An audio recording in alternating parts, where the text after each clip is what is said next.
Joining us, I'm Paula. Ebben with a WBZ News update. Top stories this Monday, remembering the lives lost in the 9/11 attacks.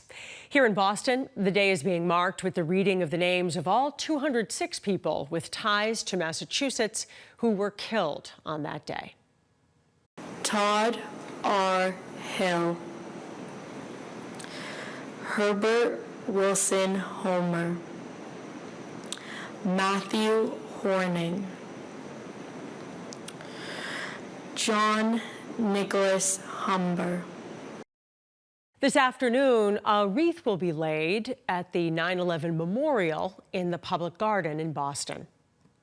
Dozens of migrant children are starting school in Foxborough today. The town says this morning just over 24 students attended their very first day of class. Approximately 110 migrants are being housed in a hotel in Foxborough, taking up about 30 rooms. Governor Maura Healey recently declared a state of emergency because of the ongoing migrant crisis. She has promised to activate the National Guard to help, but there have been no updates since their deployment. The Seekonk community is remembering a police officer killed in a motorcycle crash. Police say Courtney DeForitis was off duty Saturday morning when she was a passenger on a motorcycle going the wrong way in a rotary in Somerset that hit a car head on. The man driving the motorcycle was also killed. The driver of the car had to be taken to the hospital. Officer DeForitis was involved in community outreach in the Seekonk schools, and so grief counselors are being brought in for students and staff there. We are starting off the week in a next weather alert. More rain and storms. Let's get a check of the forecast now with meteorologist Zack.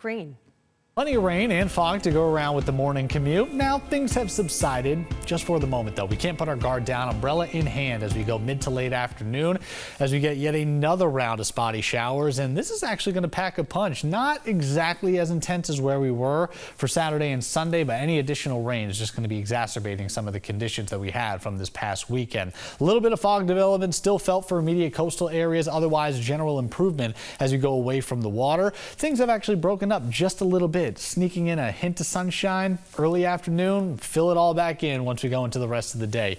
We have just very incrementally moved our temperatures. So what was initially into the upper 60s and low 70s is just sprinkled into the low to mid 70s north of the Pike. Yes, 80 degrees is checked off in New Bedford, but the differentiating factor here is the humidity values. They have not gone anywhere, nor will they. So it will remain muggy as we go into the end of the day. We'll stay on that humid pattern for Tuesday and Wednesday. Finally getting a breath of fresh air as we go into Thursday and Friday. I think we get a shift in the wind direction. We slow down those dew points, and eventually we'll be able to open up those windows and give the AC a break. Afternoon showers and storms, though, is definitely a point of emphasis, and we are going to be dialing in some steadier pockets, especially once we pass the 3 to 4 o'clock window. So we'll stop it here mid-afternoon. Yellows, oranges, and reds are going to be increasing the rainfall rate. The deeper the shade, the higher the values of rain. Lining up along the Pike, Worcester County, and then skipping to the east. As this occurs, it is also associated with some damaging wind potential. So we are possibly bringing down some weakened branches or weakened trees. Something of note as we go into the evening commute and for after school plans especially. You hear a rumble of thunder, make sure you have a place to seek shelter and just remain safe. A few more ribbons to go around sunset, and just after that point, we'll lose some fuel to the fire. We aren't done though. Tuesday morning, similar event to what we had this morning. Low visibility, spotty showers, wet conditions, slow travel. Midday and onwards, we're going to bubble things right back up. We may have a little more sunshine on tap tomorrow afternoon, but we'll still have to have the umbrella on standby as we're going to add a few additional tenths of an inch. So the majority of the rain will likely fall today. And when you're talking anywhere from 1/2 to 3/4 of an inch, if not 1.5 inches in some isolated spots, flooding is just right back in the conversation. We have a completely saturated ground. No additional water is going to help the cause. So low-lying areas, maybe even your basements, will be gathering things up. Next few days are going to stay on an unsettled pattern. Wednesday will really start to shut this system down. Thursday and Friday, we're going to bring back some sunshine. Taking a trip down to the tropics, now back to Hurricane Lee, Category 3, major hurricane status. It's going to actually be running into some wind shear over the next 24 hours or so, limiting the strength. And in fact, we'll probably lose a lot of steam. But where does it go by the upcoming weekend? Still a little jostle, still a little wiggle room to make fringe effects here.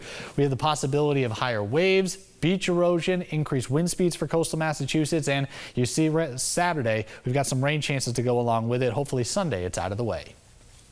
I'm Paula Ebben. This has been a WBZ News Update.